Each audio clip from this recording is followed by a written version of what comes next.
la misma alegría y con el mismo entusiasmo que encaramos aquel primer micro hace casi un mes, recibimos a Mariana nuevamente, la tenemos una vez por semana, con temas que son de interés para nuestra teleaudiencia, con temas que son muy atractivos, y lo que más me gusta es que hace un tiempo comenzamos a desarrollar algo distinto para la gente de Crespo y la gente de la región, así que gracias nuevamente por tomarte el tiempo para nosotros y también por brindarnos lo que nos brindas. Muchísimas gracias a ustedes. Y en el día de hoy quería traer un tema que tiene que ver con cómo hablamos y al mismo tiempo cómo escuchamos, ¿no? Cuál es nuestra capacidad de escucha y de qué manera comunicamos, ¿verdad? Es importante que sepamos que cuando hablamos no hablamos solamente cuando emitimos palabras, sino que hablamos con nuestro cuerpo, hablamos con nuestros silencios, con nuestros tonos de voz, hablamos con la emoción que mostramos, es decir, todo nuestro cuerpo habla. Todo nuestro entorno, digamos como una burbuja alrededor nuestro, todo ello habla y dice muchas cosas, ¿no? Lo importante también cuando hablamos es saber para qué estamos diciendo lo que decimos, tomar conciencia que desde qué lugar estoy diciendo esto. A veces tenemos conversaciones donde puedo agregar un comentario, pero quizás me estoy poniendo en algún lugar, ¿no? En lugar de observador, o en un lugar de víctima, o en algún lugar de protagonista, es decir, ¿desde qué lugar estoy diciendo las cosas? Esto es importante en cuanto al efecto que puedo generar en el otro, ¿no? Y al mismo tiempo, el escuchar es lo que habilita al hablar, o lo que le da fuerza al hablar, ¿no? Porque el hablar por hablar no construye mucho, sino que el escuchar es la parte primordial. Mucho tiempo se pensó que era la parte pasiva, sin embargo, es el escuchar lo que habilita justamente el hablar. ¿Y de qué manera escucho? ¿Cómo escucho? ¿Qué es lo que escucho del otro? ¿Escucho también aquello que no me dice? ¿Escucho sus silencios? ¿Escucho estas emociones que me trae? Entonces, la comunicación es una danza, ¿no? Y es una danza entre dos personas que puede llegar a ser muy fluida y puede ser muy asertiva en la medida en que me predispongo a escuchar y no para responder, sino porque quiero escuchar lo que el otro me trae, y en la medida en que desde el otro lado se hable sabiendo para qué voy a decir lo que digo y teniendo bien en claro qué es lo que quiero comunicar. Me parece, Mariana, que hasta el día de hoy los micros que habíamos realizado tenían que ver más con una introspección y con cuestiones de búsqueda interior, y hoy ya estamos apuntando más a la relación con nuestros pares, con los demás. No habíamos hablado de esto, de la comunicación, de escuchar al otro, de ver cómo escuchamos, de ver cómo nos comunicamos. ¿En qué grado o en qué medida esto es tan importante? Y también fue el tópico para que vos comenzaras y abordaras un micro de esta manera. ¿Por qué es tan importante hablar de la comunicación? ¿O por qué al menos a vos te resultó apropiado para poder desarrollarlo? ¿Por qué es tan importante? En principio porque tiene que ver con las relaciones interpersonales y porque al día de hoy y en el contexto en el que vivimos, donde tenemos multiplicidad de medios de comunicación y de vías de comunicación, seguimos fallando en la forma en que nos comunicamos. Muchas veces dentro de nuestra familia no podemos comunicarnos con asertividad. Con un compañero de trabajo tampoco podemos comunicarnos con asertividad. Y te voy a dar un ejemplo muy breve. ¿Cuántas veces saludamos a alguien y le decimos, hola, ¿cómo estás? Y ni siquiera esperamos la respuesta. O sea, el hola, ¿cómo estás? Es parte, es un hábito que en realidad ni me interesa, ni siquiera me dispongo a escuchar qué es lo que le pasa al otro, cómo está ese día. Son unos minutos, pero ni siquiera en ese momento tenemos la escucha disponible. ¿Cuándo somos asertivos en el modo en que nos comunicamos? Porque veo que es una palabra que utilizas con reiteración, haces hincapié en eso, y por ahí sería bueno que la gente sepa bien en qué momento somos asertivos y en qué momento no somos asertivos a la hora de comunicarnos. Somos asertivos a partir de que escuchamos de manera empática. Entonces, escucho al otro y escucho lo que me está trayendo. Escucho esto de la coherencia entre su lenguaje, entre su cuerpo y sus emociones. Entonces, si la otra persona en este momento está atravesando una situación que quizás lo ha sacado de su eje, tengo que saber de qué manera comunicar lo que necesite comunicar, ¿no? Como para que le llegue a la otra persona, como para que su interpretación sea lo más parecido al sentido que nosotros quisimos dar al comunicar. Porque nosotros somos responsables de lo que decimos, pero no somos responsables de la escucha. La escucha pasa por el filtro del otro. Yo tengo que identificar ese filtro, que no siempre es el mismo, va variando de acuerdo al día, a lo que me sucede. Si yo puedo conectar, acompasar al otro en lo que le está sucediendo, en esto que te decía, esta coherencia entre estos tres aspectos, lo que es el lenguaje, lo que es la emoción y lo que es el cuerpo, voy a poder ser más asertiva. Hoy mencionaste que incluso a veces con nuestra propia familia nos cuesta comunicarnos adecuadamente. Hay veces que creo que parte de no oír bien, no responder bien, a veces incluso sacar conclusiones apresuradas conforme a lo que uno considera o esperaría que el otro diga.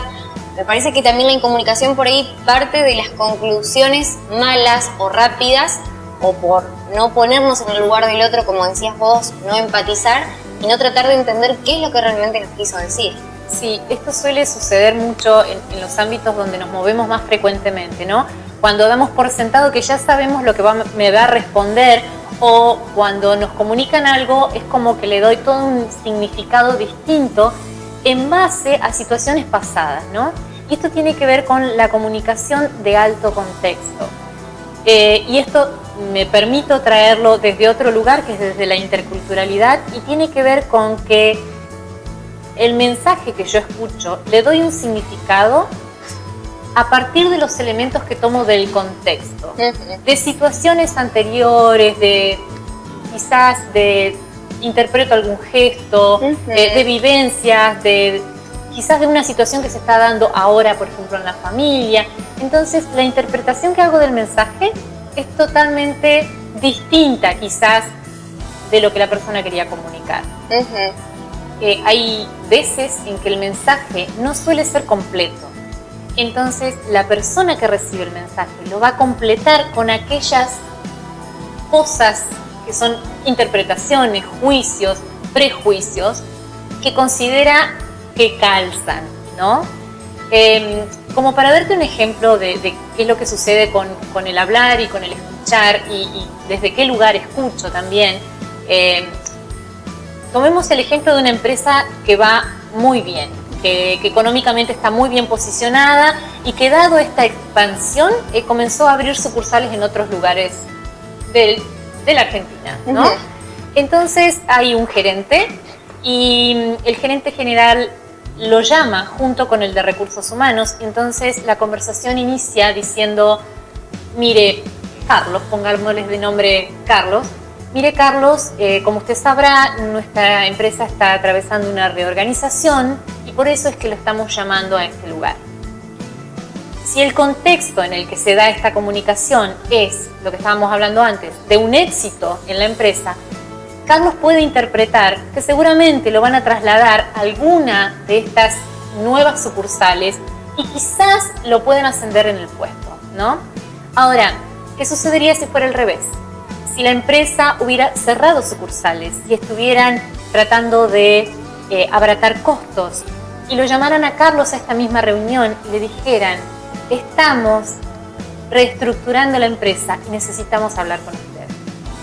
Obviamente Carlos interpretaría que su destino no es un destino, digamos, auspicioso. no es algo exactamente. No es sin dudas, sin dudas, porque uno contextualiza. Justamente, entonces por eso es tan importante que la comunicación sea lo más clara, mencionando todos los detalles y no dejando huecos. Esto forma parte de la comunicación asertiva, pero también, lo que te decía antes, parte de la comunicación asertiva es ponerme en el lugar del otro.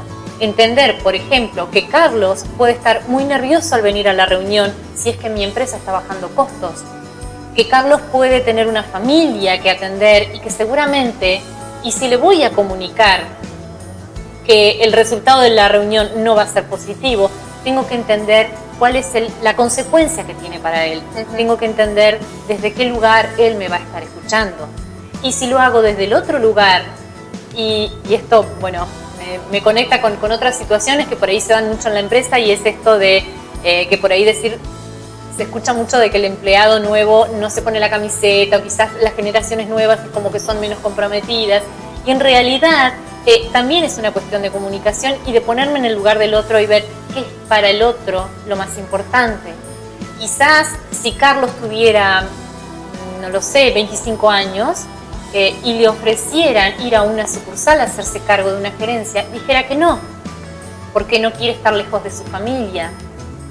Entender esto me lleva a tratar de entender qué es lo que pasa con Carlos, cuál es su situación, cuál es su historia personal y cuáles son los valores que considera que son importantes. Y no tiene que ver con el compromiso.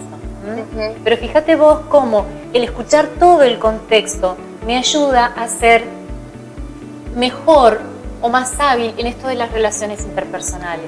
No escucho solo lo que el otro me dice, escucho todo lo que me trae, escucho su mundo. Hace un mes comenzamos con estos micros, Mariana, y realmente, lo he dicho en otras oportunidades, han sido movilizadores, y eso nos gusta muchísimo, porque vinimos con la idea de proponerle algo distinto a la teleaudiencia, y en definitiva comenzamos a crear conciencia, a descubrir que tenemos la capacidad y el poder de cambiar nuestras vidas, de elegir lo que queremos para nosotros. Así que estoy muy agradecida por cómo se han venido desarrollando y qué es lo que nos vamos llevando micro a micro para nuestra propia experiencia y para nuestra vida. Sí, bueno, yo te agradezco por el espacio. Y es un poquito lo que decías, ¿no? Esto de tomar conciencia, de darnos cuenta que nosotros somos los diseñadores de nuestra propia vida.